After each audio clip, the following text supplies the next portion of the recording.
it is converting your testosterone into DHT, and that DHT, that androgen, the specific androgen, is the most damaging one for your hair follicles if you have male pattern baldness. And basically, it's killing 70% of your DHT in your body. Now, that product comes with pros and cons.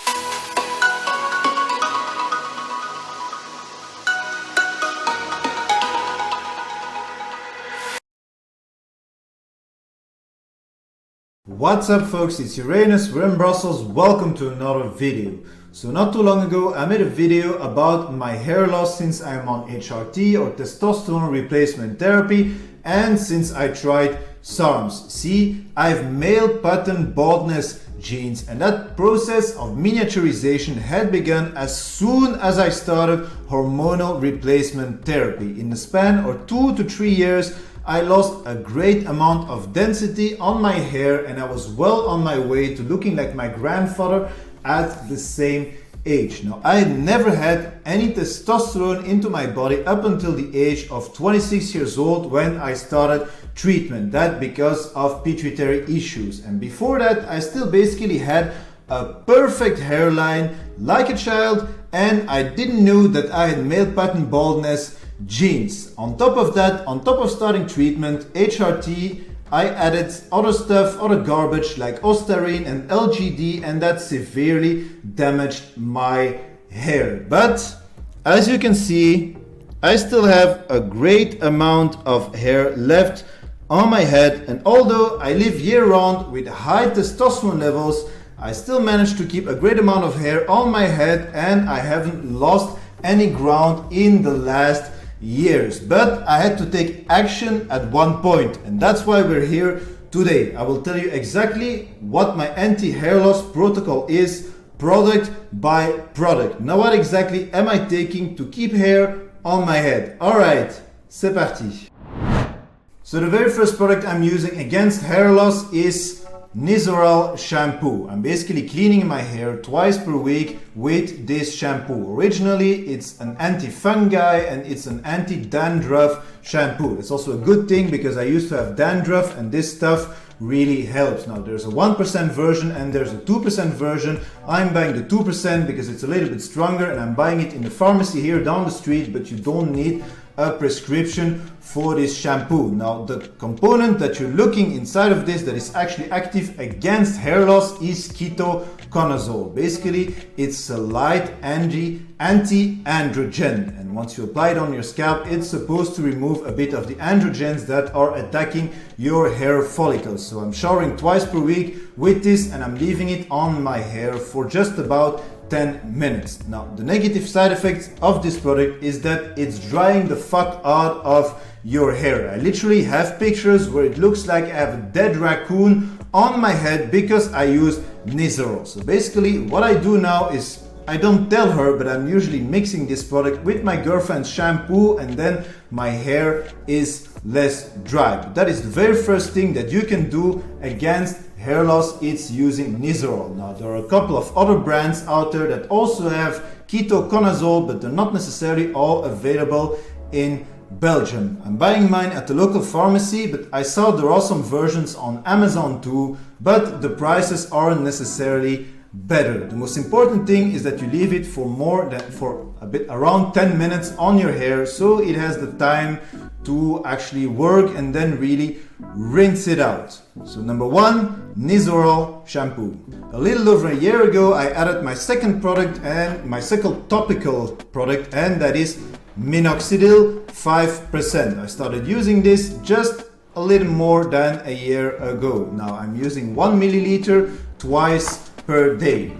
Now this is a French brand. I'm buying it from a pharmacy from France, and you don't need a prescription to buy it. I think Minoxidil is also available in 2% version, but it's stronger and better to use the 5% one. This specific brand comes with spray option, but it also comes with a dropper, and I'm mostly using the dropper. So here is the bottle of the actual product.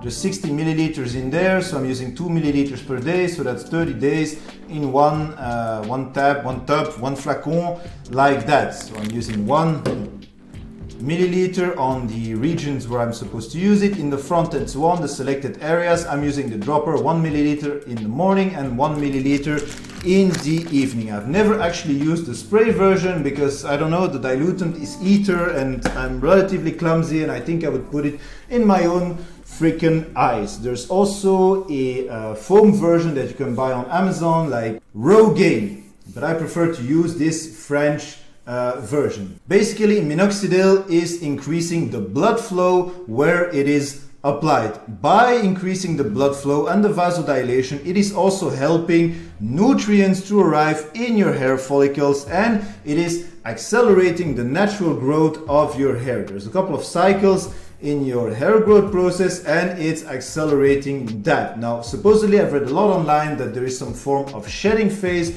when you start using Minoxidil, and I never really experienced any shedding from using Minoxidils. And if I'm comparing pictures from before I started using this product and now 1 year later, I can definitely see the results. So it's slow, but it definitely helps, and you also have to be consistent.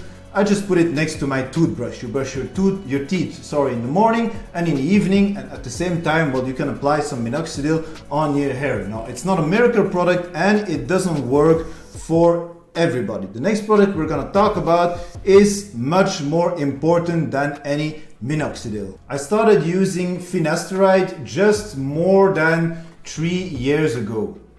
Now, I have to say, Finasteride is a pretty shitty drug. Now, it works great against hair loss, but for your overall health and life, it isn't necessarily the best product. This is the only one that I'm taking that requires a prescription. This is prescribed to me by my endocrinologist.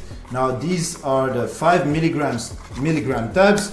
Usually these are prescribed to patients for prostate problems. They're prescribed for benign prostatic hyperplasia or whatever it's called, but it's also used against hair loss. These are 5 milligram tabs. Usually I split them in 4, so I'm taking 1.25 every single day. Usually I'm taking this in the evening. Now, what is it? It's basically a 5-alpha reductase inhibitor. Basically what it does is stopping a really good portion of the conversion that you have from your testosterone into DHT. There's a form of enzyme, 5-alpha reductase. It is converting your testosterone into DHT, and that DHT, that androgen, the specific androgen, is the most damaging one for your hair follicles if you have male pattern baldness. And basically, it's killing 70% of your DHT in your body. Now, that product comes with pros and cons. Yes, it's gonna keep hair on your head, but it also comes with side effects. Now, side effects like erectile dysfunction, low libido, and so on, I don't experience, but I definitely have an increase in anxiety. It isn't for everybody, and you should definitely talk to your doctor about it and not take it lightly. I would never take it just without a prescription, just like that. Originally, my endocrinologist was prescribing me a specialized tab that was 1 milligram, and they were making it for me in the pharmacy here, but it costed like 60 euros for 2 months, while here you can have a box of 60 euros and you can have it for 400 days. There's 100 pills in there, you split them in 4, and then of course you have 400 dosages, and basically I take it every freaking evening. I don't think I will be on that medication for my entire life, but right now that is the most important one actually, to keep hair on my head, because it's that DHT. Other androgens also play a role. Like your free testosterone is also not very good for your scalp, but that DHT, you really have to do something about it if you have aggressive male pattern baldness. And there, yeah, you basically have 2 options. You have Finasteride or Dutasteride. Dutasteride basically is very similar to Finasteride, but it's eliminating more than 90% of that DHT.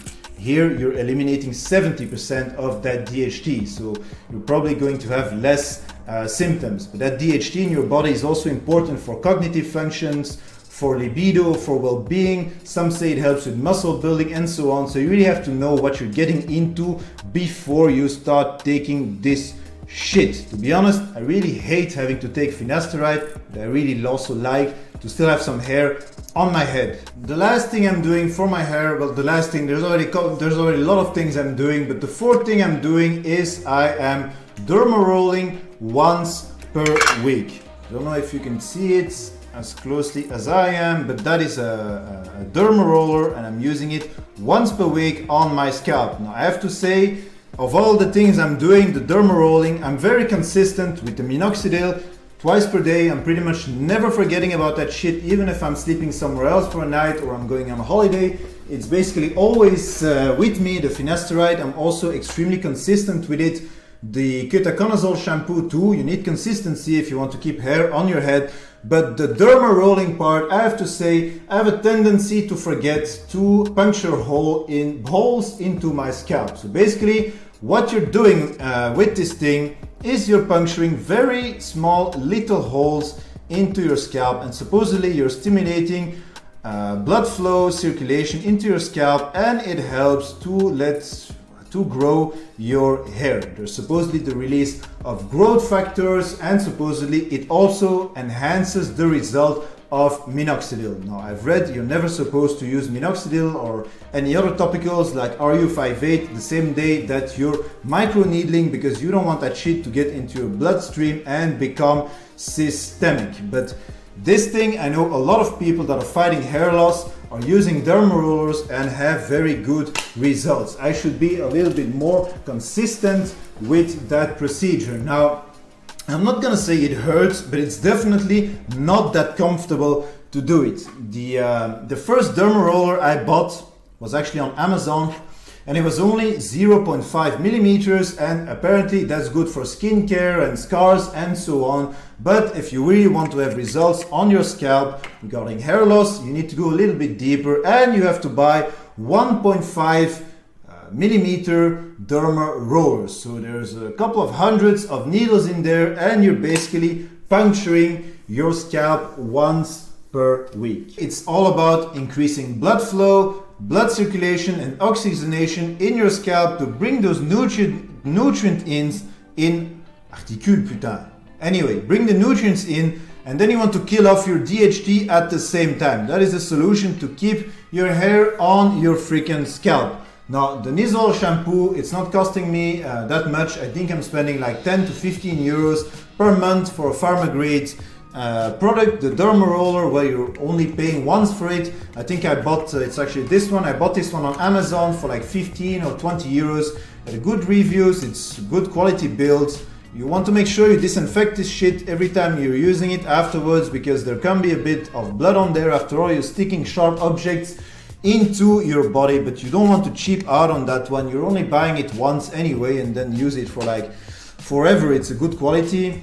The Finasteride is costing me, I think it's about 50 or 60 euros for 400 days, so that doesn't cost a lot. And Minoxidil, I'm using the brand Alopexy that I already showed you before. Well, I'm actually importing it from France, because if I'm buying it here in the pharmacy, they have the same freaking product, but since they had to import it, well, they like to take me in the ass and charge me 4 times the price. So I'm buying it from France, and there it's costing me like between 15 and 18 euros for 3 months. So there you know, it's not that expensive at all. Now, there are some side effects from the products I'm using, and most of them are related to the Finasteride and to the decrease in DHT in your body, like we talked about. But for the rest, the biggest hassle is just staying consistent. If you want to keep hair on your head, as I said, you need to stay consistent with your treatments.